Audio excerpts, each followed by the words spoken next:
श्री राम रघुवर की, राम रघुवर की, श्री राम सियवर की। आरती उतारो श्री राम रघुवर की, राम रघुवर की, श्री राम सियवर की। भक्ति ज्योति जगमग हो मन मंदिर की, आरती उतारो श्री राम रघुवर की, राम रघुवर की, श्री राम सियवर की। सिया रामचंद्र की गुरुवर, आज सिद्धार्थ प्रथम बार महाराज के साथ साक्षी न्याय सभा में जा रहे हैं। इन्हें आशीर्वाद दीजिए। सिद्धार्थ, गुरुवरे के पांव छू। शतायुषी भव, कीर्तिमान भव, कुल देवता सूर्य समान तेजस्वी भव। दीजिए। प्रसाद नहीं, आशीर्वाद। मेरा आशीर्वाद तो सदा आपके साथ है कुमार। कहाँ है आपका आशीर्वाद? मुझे तो नहीं दिख रहा।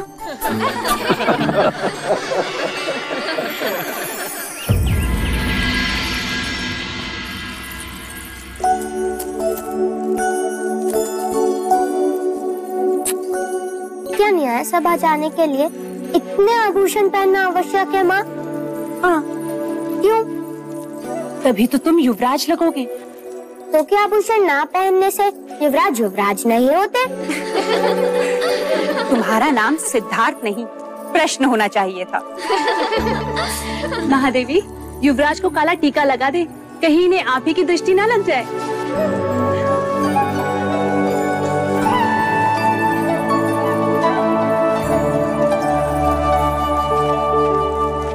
लीजिए देव, युवराज न्याय सभा जाने के लिए सज्ज है। मुझे इतने आभूषण पहना दिए हैं कि अब तो मैं ढंग से खेल भी ना सकूंगा। पुत्र, तुम युवराज हो, इतना बोझ तो तुम्हें उठाना ही होगा। चलें? क्षत्रिय ऐसे नहीं है, ऐसा चलता है।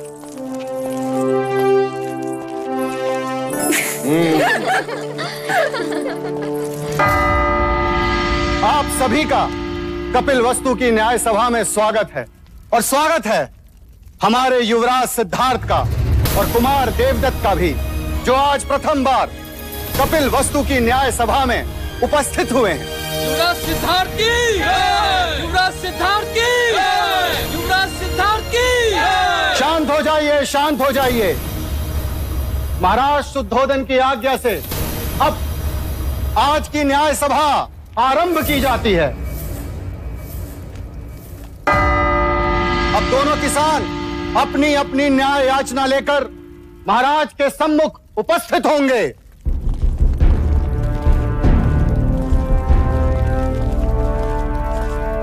प्रणाम महाराज। क्या याचना है? महाराज, मेरी याचना इस कुशल के विरुद्ध है। इसने मुझसे पिछले वर्ष अनाज उधार लिया था, ये कहकर कि वो अनाज इस वर्ष मुझे लौटा देगा, मगर महाराज आज तक इसने वो अनाज मुझे लौटाया ही नहीं। कैसे लौटाऊं महाराज? पिछले 2 साल से उपज नष्ट हो रही है, इस साल भी कुछ हाथ नहीं लगा। ये असत्य बोल रहा है महाराज।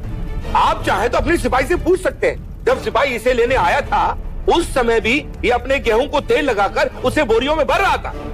महाराज, मेरे पास 2 ही बोरी गेहूं है, उसी से मैं अपने परिवार का पोषण पूरे वर्ष करूंगा महाराज। गेहूं को तेल लगा के इसलिए रख रहा था कि वो खराब ना हो, और आपके सिपाही मुझे पकड़ के यहाँ ले आए। वो 2 बोरी गेहूं भी मैं इनको दे दूंगा, तो हम खाएंगे क्या? महाराज, अगर ये अनाज नहीं दे सकता तो इससे कहिए कि ये अपने खेत दे दे। अगर मैं खेत दे दूंगा तो अनाज कभी न लौटा पाऊंगा महाराज। दोनों पक्षों ने अपनी राय रख दी है, अब महाराज न्याय करेंगे।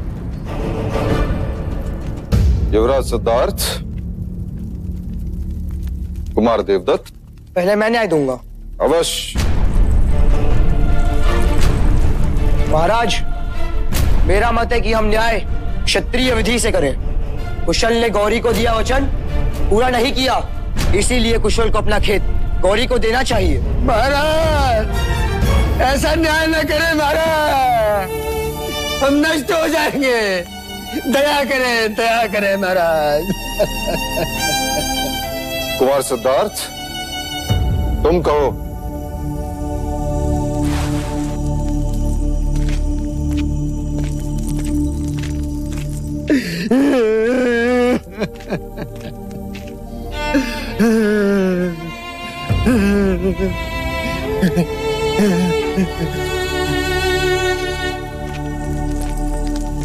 महाराज, यदि कुशल गौरी को गेहूं दे देगा तो अपने परिवार का पेट कैसे पालेगा?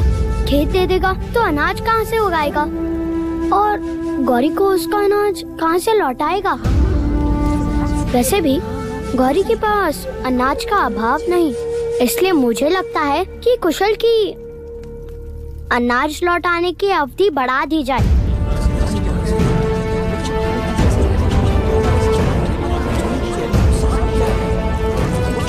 मैं देवदत्त के न्याय से सहमत हूं। यदि व्यापारी अपना वचन पूर्ण नहीं करेगा तो राज्य का व्यापार रुक जाएगा। इसलिए कुशल को, गौरी को कुछ न कुछ तो देना ही होगा। क्षमा करें महाराज, चलते समय मेरे पास जितने पन थे वो सब गौरी को दे दिए मैंने। महाराज इसने मुझे कुछ नहीं दिया। महाराज गौरी असत्य कह रहा है। महाराज मैं असत्य क्यों बोलूंगा? महाराज आप कहें तो मैं सत्य का पता लगा सकता हूँ। ठीक है तो करो परख, कौन है सत्य और कौन असत्य। सिक्के दो गौरी। किंतु युवराज, ये सिक्के तो मेरे हैं।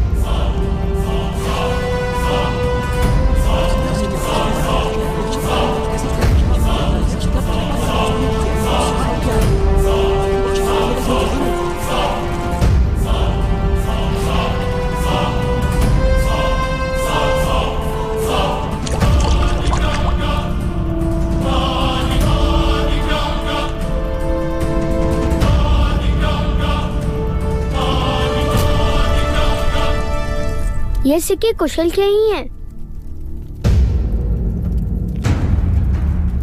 इस बात का क्या प्रमाण है कि ये सिक्के कुशल के ही हैं? क्योंकि जब कुशल ने सिक्के दिए तब वो गेहूं को तेल लगा रहा था और तेल सिक्कों पर लगा है।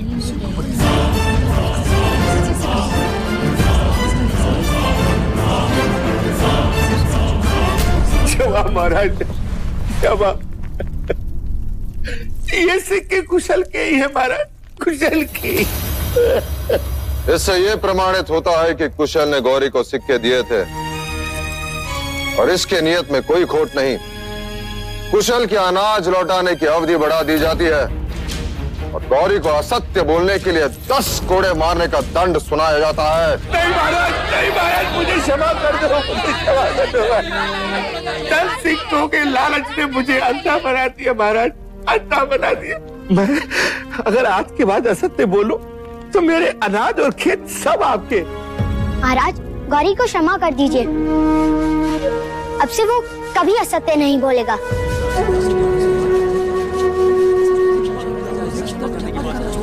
गौरी मैं तुम्हें क्षमा कर सकता हूँ यदि इस न्याय सभा में कोई तुम्हारा उत्तरदायित्व लेता है कि तू दोबारा झूठ नहीं बोलेगा। हाँ महाराज।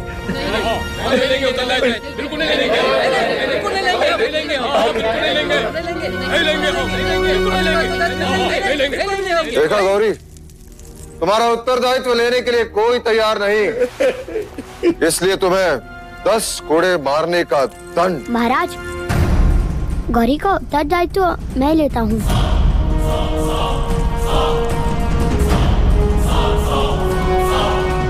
आज से ये कभी असत्य नहीं बोलेगा। सिद्धार्थ, पता है उत्तरदायित्व लेने का अर्थ क्या है? यदि गौरी ने दोबारा असत्य कहा तो कोड़े तुम्हें खाने होंगे। हाँ ज्येष्ठा, पर गौरी तो यातना से बच जाएगा ना?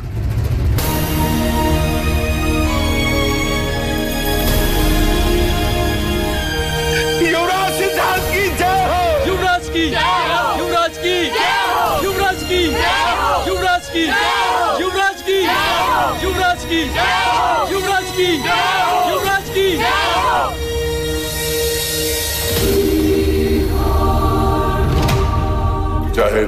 प्रायश्चितन कर ले राजन, तेरा पुत्र सन्यासी ही बने।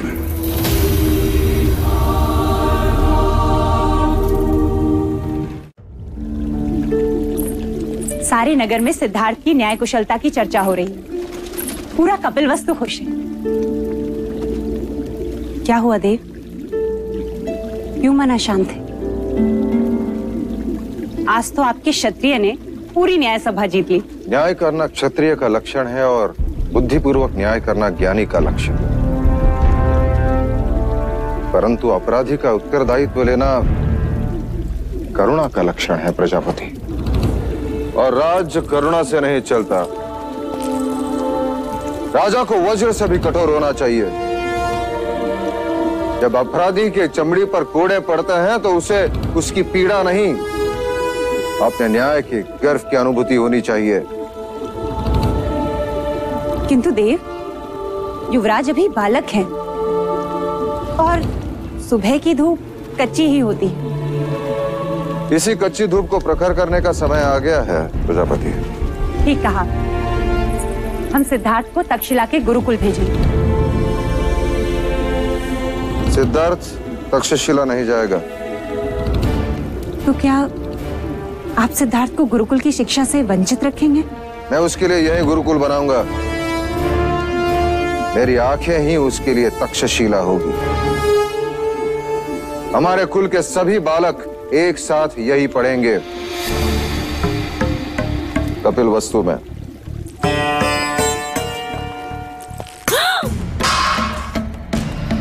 भोजन पर क्रोध नहीं करते देवदत्त। क्यों न करूं? मुझे सब पर क्रोध आ रहा है।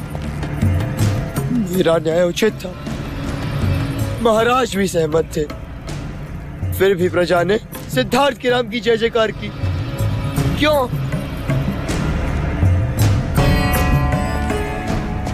आंसू पोंछो देवदत्त, इस भांति रोते नहीं। अब तुम बड़े हो गए हो। यदि आप महाराज से बड़े होते तो राजगद्दी हमारी होती। देवदत्त सच ही तो कह रहा है वो। इस भांति बड़ा होकर भी देवदत्त छोटा नहीं बनता। आप इसके पिता हैं। आपके आंखों में इसके आंसुओं का कोई मूल्य नहीं। क्या चाहते हैं आप? कि देवदत्त भी सिद्धार्थ के पीछे पीछे घूमता रहे जैसे कि आप महाराज के पीछे घूमते हैं? मंगला,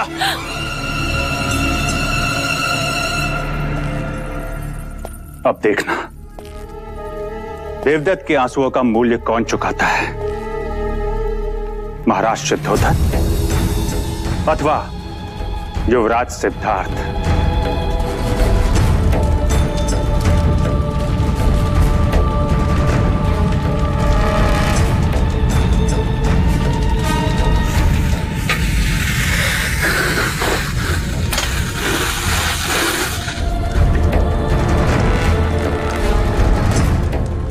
लीजिए महाराज, ज्यों की त्यों है, रत्ती भर भी अंतर नहीं है।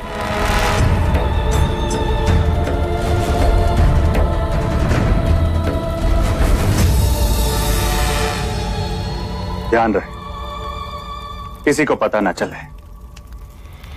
महाराज, अगर मुंह बंद करने का कुछ मूल्य मिल जाता तो।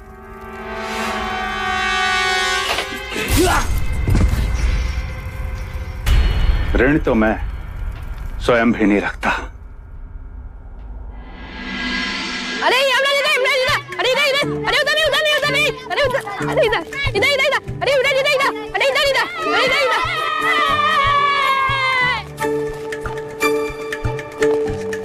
खेलोगे हमारे साथ? नहीं।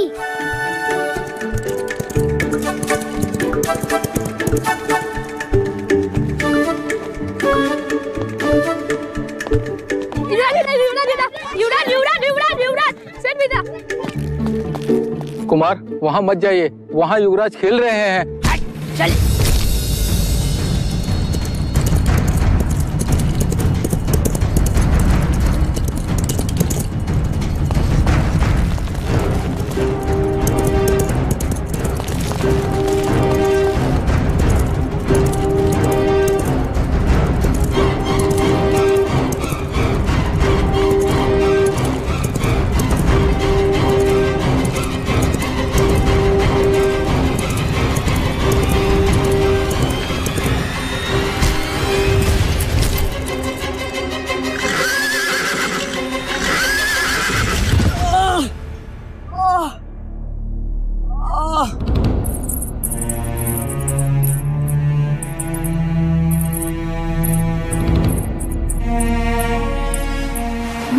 है महादेवी।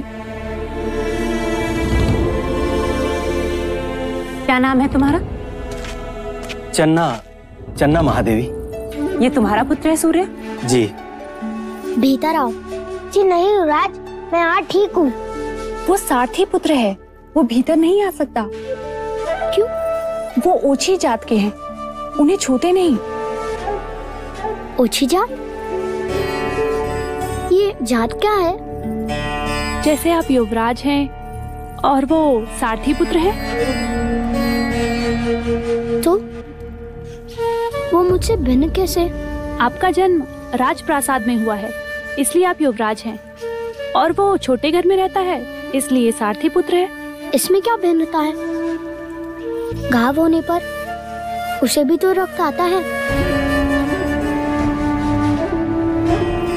जब आप बड़े हो जाएंगे तो अपने आप समझ जाएंगे। पर मैं तो अभी समझना चाहता हूँ।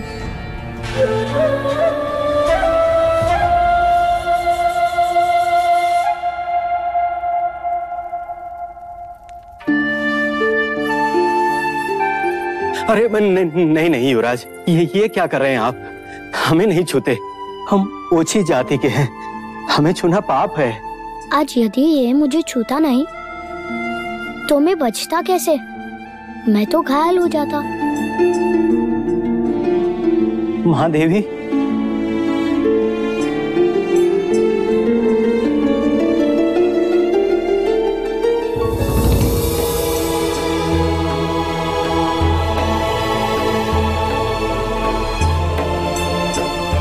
देवदत्त कैसा है?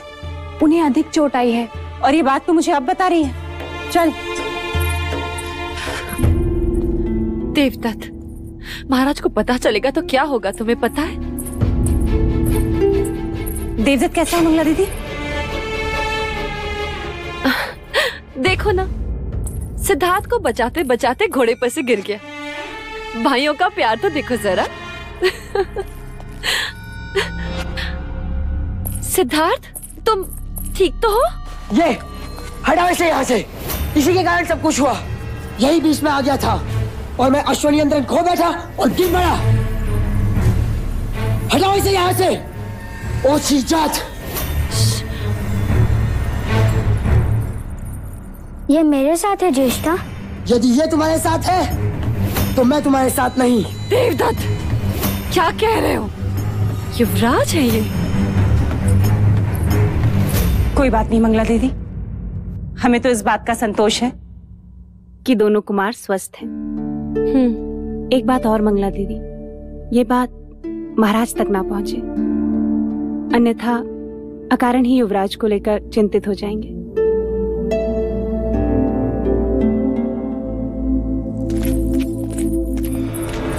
मैं भी तो यही चाहती हूँ कि महाराज को पता ना चले। देवदत्त, अच्छा अवसर चला गया हाथ से, अन्यथा आज तो मेरा आखेट बन ही जाता। आखेट करना है तो धैर्य रखना सीखो, अन्यथा स्वयं ही आखेट बन जाओगे।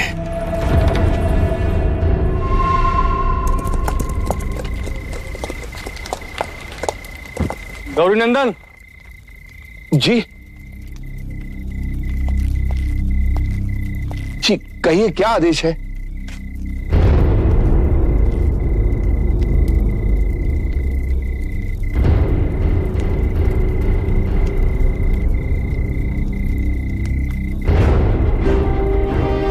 महाराज के आदेश का पालन होना चाहिए। जी।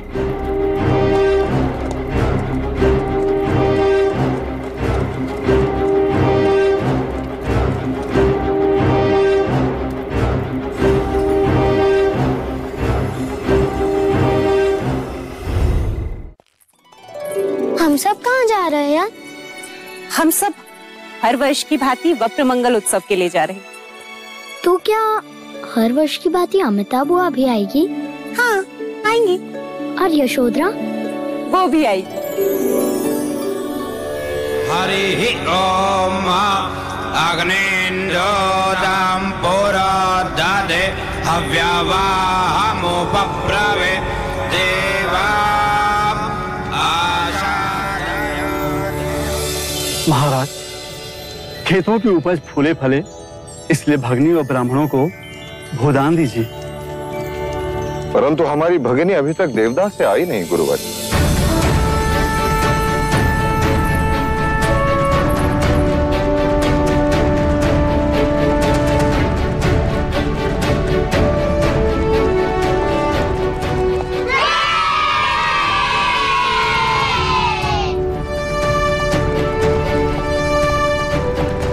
यशोधरा, क्या ये तुम्हारा हाथी है? हाँ, कुंज है इसका नाम। क्या ये मेरा मित्र बनेगा? हाँ, बनेगा। वैसे तो वो रथ या पालकी से आती है, इस बार वो हाथी पर कैसे आई? ये हाथी जानबूझकर हमें नीचा दिखाने भेजा है महाराज दंडपानी ने, जिससे ये सिद्ध हो जाए कि वो हमसे अधिक धनी है। ये हाथी नहीं महाराज, उनका अहंकार है।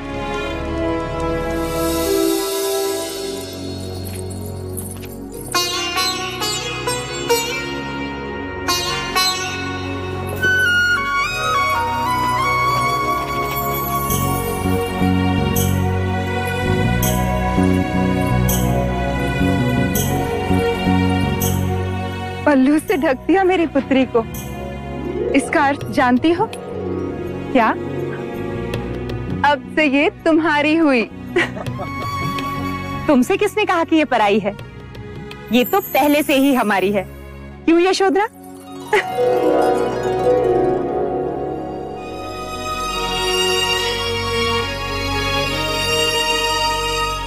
भैया, हर वर्ष की भांति इस वर्ष भी कपिलवस्तु के खेतों की उपज फले फूले।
क्षत्रिय युवराज की, युवराज की, युवराज की, युवराज की, युवराज की, युवराज की, युवराज की, युवराज की, युवराज की, युवराज की, युवराज की, युवराज की, युवराज की, युवराज की।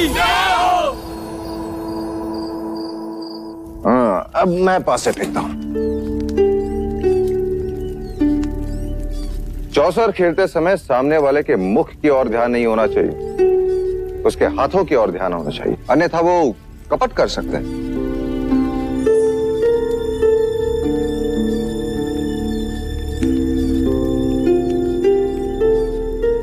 क्या उस हाथी जैसा तुम्हें मेरे सर पर भी कांटा दिखाई दे रहा है?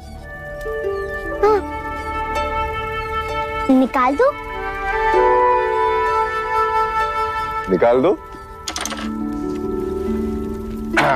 निकाल।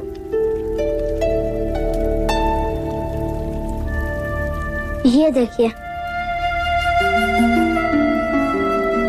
इसका रंग इतना भिन्न क्यों है? अब क्या उत्तर देंगे, कैसे समझाएंगे कि सफेद बाल वृद्धत्व का संकेत है? फिर वो पूछेगा वृद्धत्व क्या होता है? कुमार, जैसे आपके छोटे पुराने दांत टूटकर नए दांत आ गए, उसी प्रकार बालों का रंग बदलकर वो गिर जाते हैं और उसकी जगह पे नए बाल आ जाते हैं। वैसे ही जैसे पेड़ की पत्तियां अपना रंग बदलती हैं। बिल्कुल वैसे हैं। सही समय पे आई। युवराज को नींद आ रही है, ले जाओ।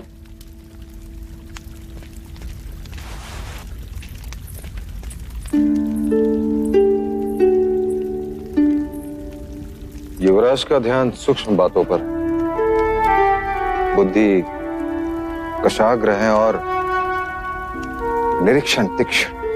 आज तो बात टल गई, किंतु कल घोषणा कर दी जाएगी। राजप्रसाद में सब सर ढक कराएंगे और स्त्रियां सर पर मेहंदी के पत्तों का लेप लगाएंगे, केश का रंग बदल जाएगा। नहीं देव, क्या हम सिद्धार्थ को सच्चाई नहीं बता सकते? अतीत की आलोचना मनुष्य को उदास करती है और भविष्य की कल्पना उससे निर्बल। इसलिए वर्तमान में जियो प्रजापति। मेरे लिए हर वो सत्य असत्य है जो सिद्धार्थ को जीवन की व्यथा का परिचय दे। और हाँ, सिद्धार्थ को प्रातःकाल जगा देना, गुरुजन आ रहे हैं।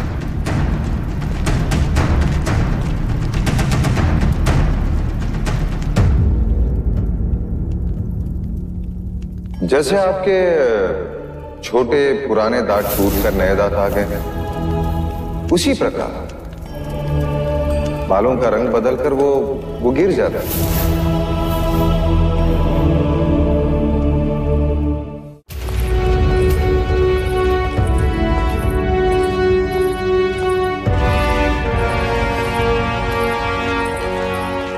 युवराज, ये सारे ब्राह्मण वेद के अंग हैं। गुरु कौंडिल्य आपको शास्त्र की शिक्षा देंगे। गुरु अश्वपाल तुम्हें घुड़सवारी सिखाएंगे। राजनीति का ज्ञान गुरुवर्य तुम्हें देंगे। छंद एवं व्याकरण गुरुवर्य आपको सिखाएंगे। ये खगोल शास्त्र के वेद विज्ञान में कुशल है। आज से ये सारे ब्राह्मण तुम्हारे गुरु हैं। इनके आदेश का पालन करना तुम्हारा धर्म है। इनसे आशीर्वाद लो।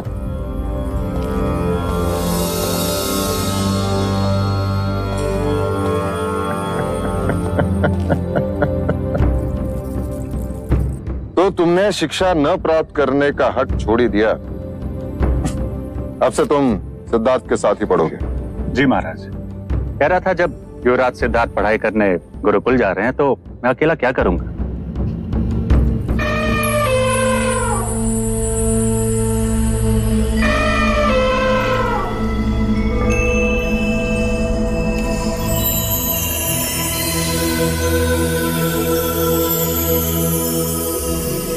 महाराज, हाथी और कुंवारी का सामने आना अच्छा शगुन है। युवराज अवश्य महान विद्वान बनेंगे। क्षमा करें गुरुवर्य, केवल महान विद्वान नहीं, महान राजा बनेंगे। ऐसा योद्धा जिसे संपूर्ण भारतवर्ष ने कभी ना देखा।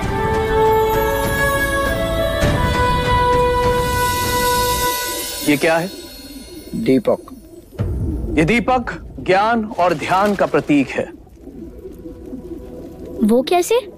ज्ञान का प्रतीक इसलिए कि जब यह प्रकाशित होता है तो हम निकटतम जगत को जान लेते हैं, और ध्यान का प्रतीक इसलिए कि जब यह प्रकाशित होता है तब सबका ध्यान उसी की ओर आकर्षित होता है। शिक्षा का प्रारंभ हम ब्रह्मनाद से करेंगे, अर्थात ओम के उच्चारण से करेंगे। जब तक ये दीपक मंगल नहीं हो जाते, सबको उच्चारण करते रहना होगा।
मेरी फेंकी गिल्ली सिद्धार्थ कभी नहीं ढूंढ पाएगा, रात तक भी नहीं।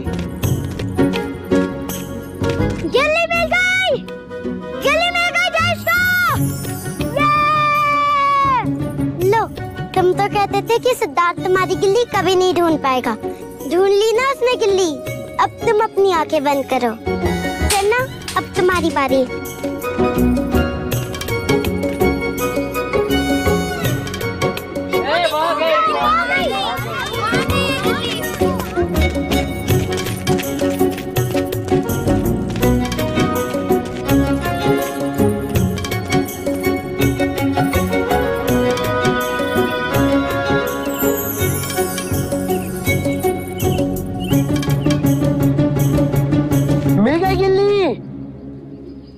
मिल गई,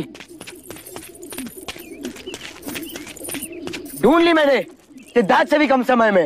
लेकिन ऐसा कैसे हो सकता है?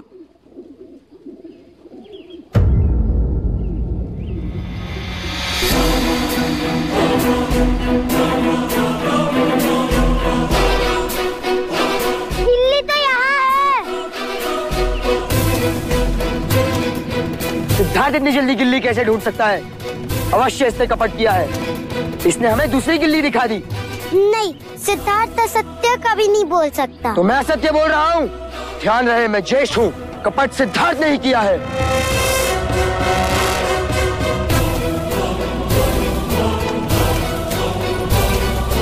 देखा कैसे चला गया?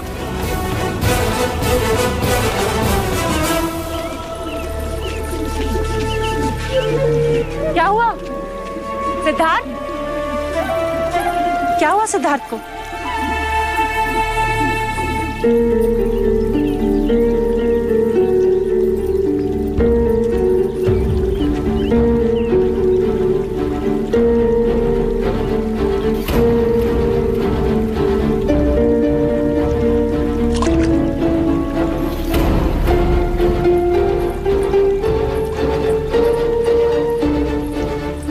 सिद्धार्थ, तुमने सत्य कहा, तुमने कपट से खेल जीता। महाराज को इस बात का पता चलेगा तो उन्हें कितना दुख होगा, जानते हो तुम। तुमसे यह अपेक्षा नहीं थी मुझे। सच कह के हार जाते तो इतना दुख नहीं होता। तुम्हारा दंड यह है कि मैं तुमसे अब बात नहीं करूं।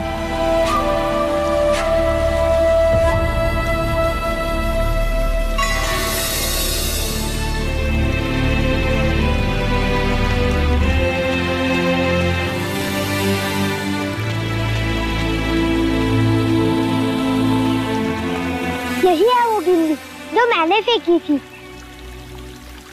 देखो इसका कोना टूटा है। ज्येष्ठा की दिखाई हुई गिल्ली दूसरी थी। कपट सिद्धार्थ ने नहीं किया महादेवी।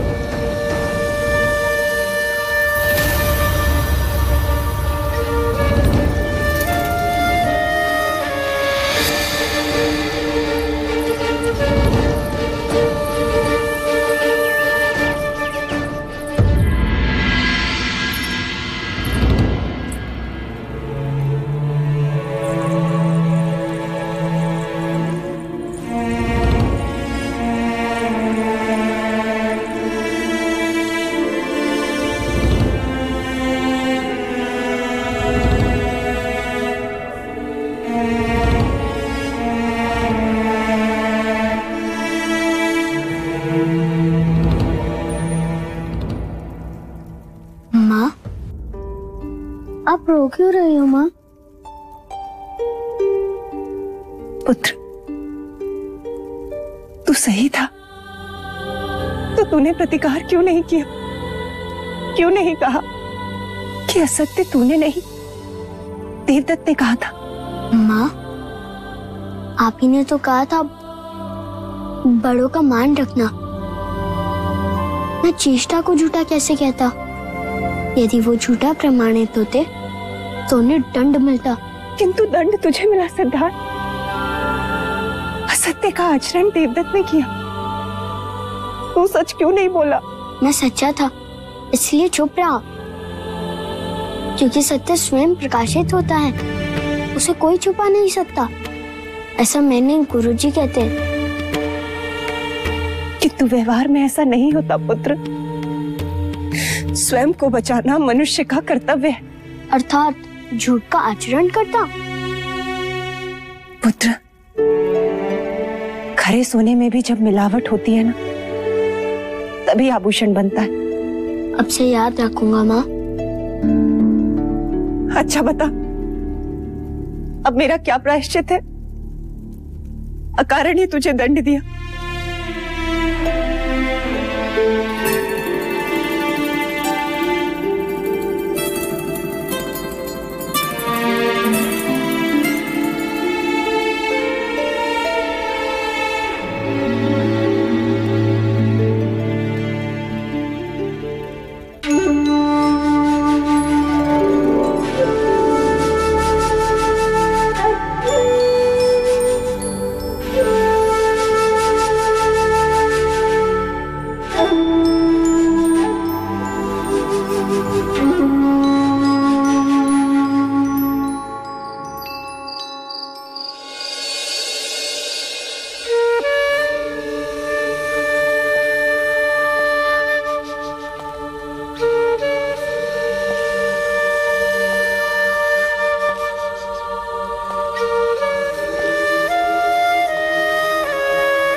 आज तुम्हारे सुर करुणा से भरे हैं प्रजापति।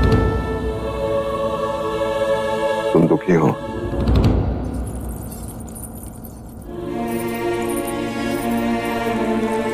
हाँ देव, एक मां के लिए इससे बड़ा दुख क्या होगा